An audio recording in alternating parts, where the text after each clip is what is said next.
Bismillahirrahmanirrahim. Assalamualaikum warahmatullahi wabarakatuh. Bapak Ibu guru hebat, berjumpa lagi dengan saya, Erli Nurhidayati, guru bahasa Inggris SMA Negeri 1 Tasikmalaya. Dalam kesempatan yang berbahagia ini, saya akan berbagi terkait upaya-upaya yang telah saya lakukan di dalam penanganan masalah siswa korban verbal bullying di SMA Negeri 1 Tasikmalaya. Saya awali dengan menyampaikan deskripsi masalah. Bapak Ibu yang saya hormati, di kelas yang saya ampu sebagai wali kelas, ada seorang murid yang menjadi korban verbal bullying dari rekan-rekannya. Dia menjadi minder, hilang kepercayaan diri, dan sempat tidak mau masuk sekolah karena merasa malu. Saya mencoba mencari akar permasalahan. Yang pertama, saya menemukan bahwa seorang murid menjadi korban verbal bullying. Kemudian, muncul dampak psikologis korban bullying adalah murid tersebut menjadi minder dan hilang kepercayaan diri. Kemudian yang ketiga, korban juga menjadi trauma dan tidak mau ke sekolah karena malu bertemu dengan teman-temannya. Dari akar permasalahan yang sudah berhasil saya rumuskan tersebut, saya mencoba melakukan beberapa alternatif solusi. Ada beberapa alternatif solusi yang saya coba lakukan. Yang pertama adalah saya mencoba melakukan penerapan segitiga restitusi. Setelah melalui proses pengamatan dan melalui pengumpulan data, saya menemukan beberapa siswa yang terindikasi melakukan bullying. Maka saya pun memanggil beberapa murid yang melakukan bullying tersebut. Kemudian saya melakukan percakapan model segitiga restitusi. Model ini digunakan untuk menumbuhkan tanggung jawab dan kemandirian murid dalam menemukan solusi. Kemudian yang kedua, solusi yang kedua yang saya lakukan adalah saya bekerja sama dengan guru BK.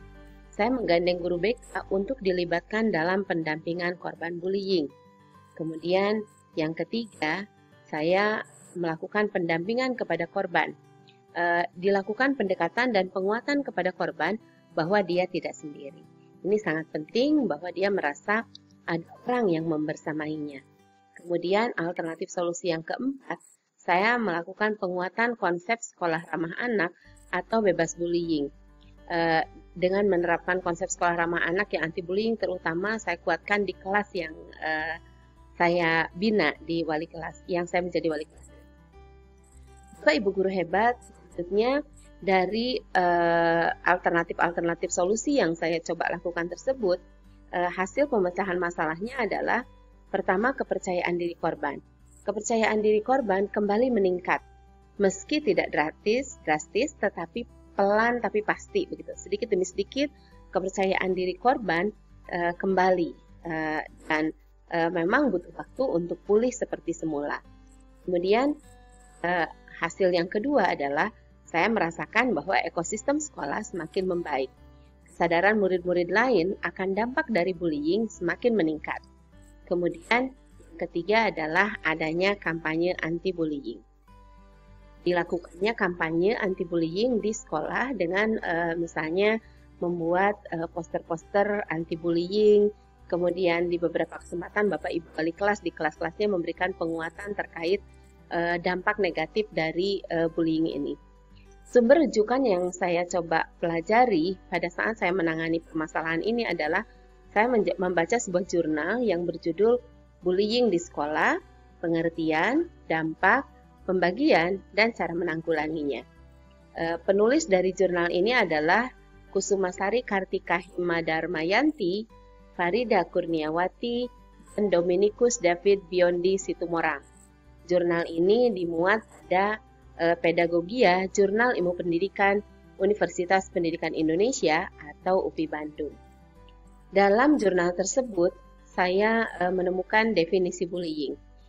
Menurut Always, 1999, dalam jurnal Bullying di Sekolah, Pengertian, Dampak, Pembagian, dan Cara Menanggulanginya, karya Kusumasari Kartika Himadarmayanti, dan kawan-kawan, saya menemukan bahwa definisi bullying adalah masalah psikososial dengan menghina dan merendahkan orang lain secara berulang-ulang dengan dampak negatif terhadap perilaku dan korban bullying, di mana pelaku mempunyai kekuatan yang lebih dibandingkan korban. Kemudian saya menemukan juga dalam jurnal tersebut disebutkan terkait beberapa jenis bullying. Yang pertama adalah ada traditional bullying. Yang terkategori pada traditional bullying misalnya physical bullying atau bullying fisik, verbal bullying, dan bullying relasi atau bullying yang berkaitan dengan hubungan. Physical bullying itu jika si korban mendapatkan perlakuan-perlakuan yang tidak pantas yang berkaitan dengan fisiknya. Kalau verbal itu berkaitan dengan misalnya memberikan julukan-julukan yang tidak pada tempatnya dan lain sebagainya. Kemudian yang kedua, jenis bullying yang kedua adalah cyberbullying.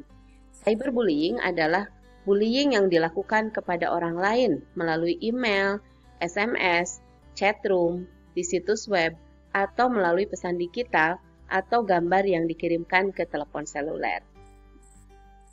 Kemudian saya pun menemukan dalam jurnal tersebut dibahas mengenai dampak bullying. Dampak negatif bullying dirasakan oleh korban, pelaku, dan korban pelaku bullying. Bullying berdampak pada rendahnya tingkat hubungan sosial korban, kesehatan mental dan fisik, dan persoalan ekonomi.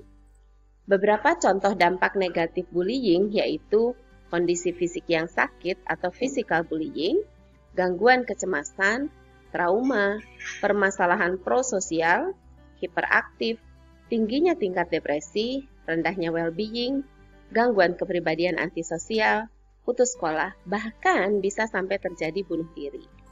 Bapak Ibu guru hebat, selanjutnya saya mencoba menemukan solusi permasalahan yang dimuat pada jurnal tersebut. Merekomendasikan adanya tindakan prevensi dan intervensi terhadap bullying yang merujuk pada beberapa poin. Jadi ada beberapa poin yang harus kita perhatikan di dalam melakukan prevensi atau tindakan pencegahan dan intervensi atau penanganan terhadap kejadian bullying. Yang pertama adalah mengenali dan menyadari bahwa permasalahan itu ada. Itu penting. Kita harus tahu bahwa masalah bullying itu ada di sekitar kita. Tidak menutup mata pada kejadian-kejadian bullying. Kemudian yang kedua, menyusun program-program intervensi untuk menanggulangi kasus yang telah terjadi. Ini harus dirumuskan oleh pihak-pihak yang terkait, oleh stakeholder di sekolah. Baik unsur manajerial, kemudian wali kelas, guru, dan juga harus dilibatkan orang tua dan murid itu sendiri. Sehingga program ini bisa menyentuh pihak-pihak yang memang bisa terindikasi bisa menjadi korban atau bisa menjadi pelaku. Kemudian yang ketiga, iklim kebaikan, kasih sayang, dan empati perlu ditekankan sebagai norma. Hal ini harus menjadi budaya di sekolah, sehingga di sekolah tumbuh budaya positif yang nantinya setelah seiring dengan waktu, tumbuhnya budaya positif ini akan menghasilkan sekolah yang memiliki ekosistem belajar yang sangat menyenangkan. Ini tentu perlu proses dan perlu kerja keras semua pihak untuk menumbuhkan, untuk membiasakan adanya iklim kebaikan, kasih sayang, dan empati. Tidak ada prasangka, tidak ada saling menjelekan dan lain sebagainya. Kemudian yang keempat, poin penting yang keempat adalah orang tua perlu terlibat aktif dalam penanggulangan dan penyelesaian masalah bullying. Nah, ini poin yang tidak kalah penting. Kita harus menggandeng orang tua untuk bisa terlibat aktif, baik itu di dalam penanggulangan dan penyelesaian masalah bullying. Di SMA Negeri 1 Tasikmalaya, alhamdulillah di setiap kelas sudah memiliki paguyuban orang tua murid yang mereka diajak untuk berpartisipasi aktif di dalam berbagai program sekolah. Termasuk diantaranya adalah pada penanggulangan dan penyelesaian masalah bullying.